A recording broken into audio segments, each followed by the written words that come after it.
It's been 3 months since I've had my new iPhone 5S that has the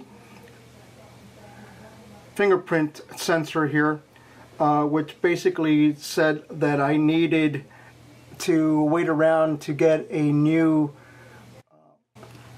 Lifeproof phone case, specifically made for the iPhone 5S.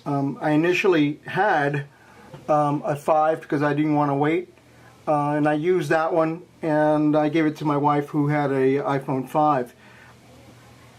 It's been 3 months, like I said, and I have used this every day. The case has not, or the phone has not left the case itself, and I am really happy with the way that it's taking care of the phone. I've been able to use it in all sorts of different places.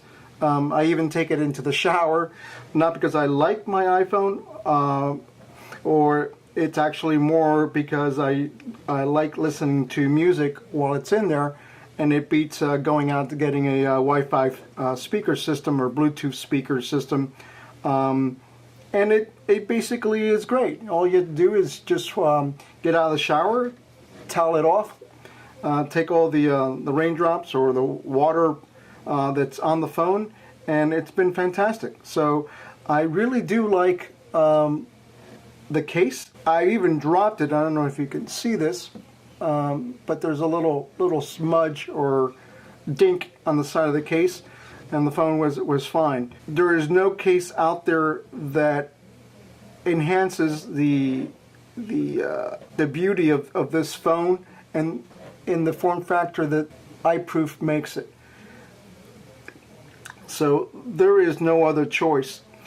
But like with everything, one specific thing that I do not like about the phone, and you can actually see it right there. There is a rainbow sheen, or I call it a oil slick, that forms on this only visible when the screen is off. When you turn the screen on, obviously there's, well, not obviously, but I'm happy to say that there is no the oil sheen or oil slick is not visible. Only when it's off and it's laying there on the table or something, you glance at it, and if you get it on the right angle, let's see, the correct angle, you see it. And that is so annoying. Now, when I've done, I knew about this because a friend of mine has one on his iPhone 5. And what I tried to do to rectify, to see whether or not I can eliminate this, was to clean the glass on the phone itself and clean underneath the bottom side, or the side that touches the screen. Like I said, it's been 3 months now, and I just took it apart and wiped it down with glass cleaner, screen cleaner, a alcohol pad, really good, and then wiped it down with a microcloth, and nothing. It's still there, and it's still annoying. I checked up on the iPhone, excuse me, not the iPhone, Lifeproof website, and I'm going to cut in their recommendation to getting it clean. They say that this is absolutely normal, and I'm saying good try.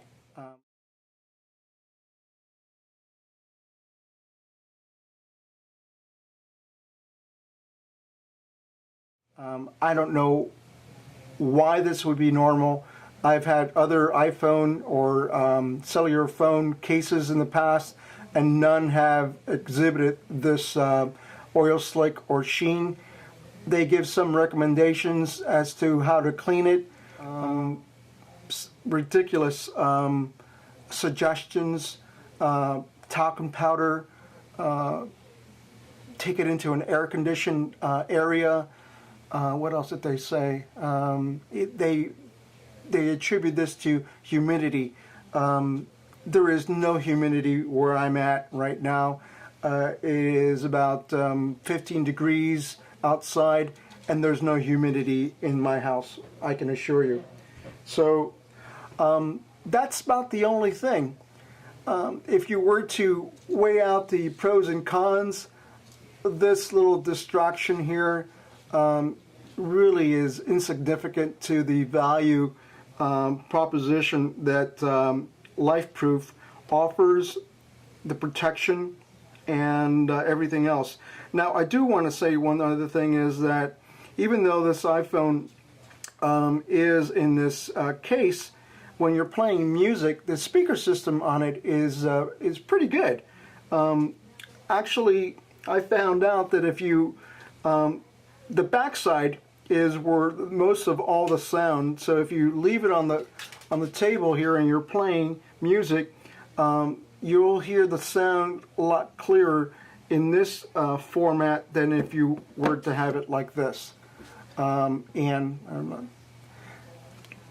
That's one thing that I wanted to also mention. The other thing that I also realized, I was speaking to a friend of mine today while I was making breakfast, and there was an empty coffee cup, and I just placed it on top of the coffee cup, and the sound actually bouncing off from the inside of the coffee cup really accentuated and made the sound come out even clearer or louder.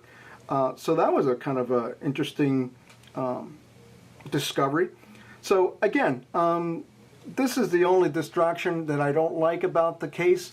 I wish that they would come out with a different type of screen that would not exhibit this sheen.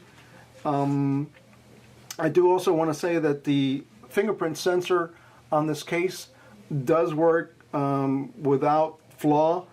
You can put up to, as you know, 5 different fingerprints, or your wife's fingerprint in case she needed to ever get into the phone because you were not able to get into it, specifically while you're driving, so forth and so on. So again, just a great case, best case I've ever had on any cellular phone. And if you notice here, there's no little tether piece here to hide the plug. And since this was one of the first cases, or the first run to come out of the production line, it was not included. So I quickly called them, because I had noticed they had done that for other models, and they were nice enough to send me a new one. Believe it or not, it's still in the case, sealed, and it probably will be used at a later date if I completely destroy this. But it's been 3 months now, and it's holding up fabulously. And that's the other thing that I wanted to say. Oh, there is one other thing that I wanted to say. There is a little tether that goes in here, and it's primarily to be used with headphones. But if you have the headphones that Apple gave you when you bought the phone, it actually goes in directly into the phone without having to use that little pigtail. So that was a nice little feature. Now, I was also able to pick up a third-party headset, and what I did is I used a Dremel, and I drilled down or shaved off the edges so that it could actually insert all the way in without a problem, and you can use the headset without the pigtail. So that was a kind of a neat little discovery. So other than that, I highly recommend it, and I've had nothing but good luck with it, and other than the sheen. So just wanted to get back to you and do a follow-up on the Lifeproof iPhone 5S.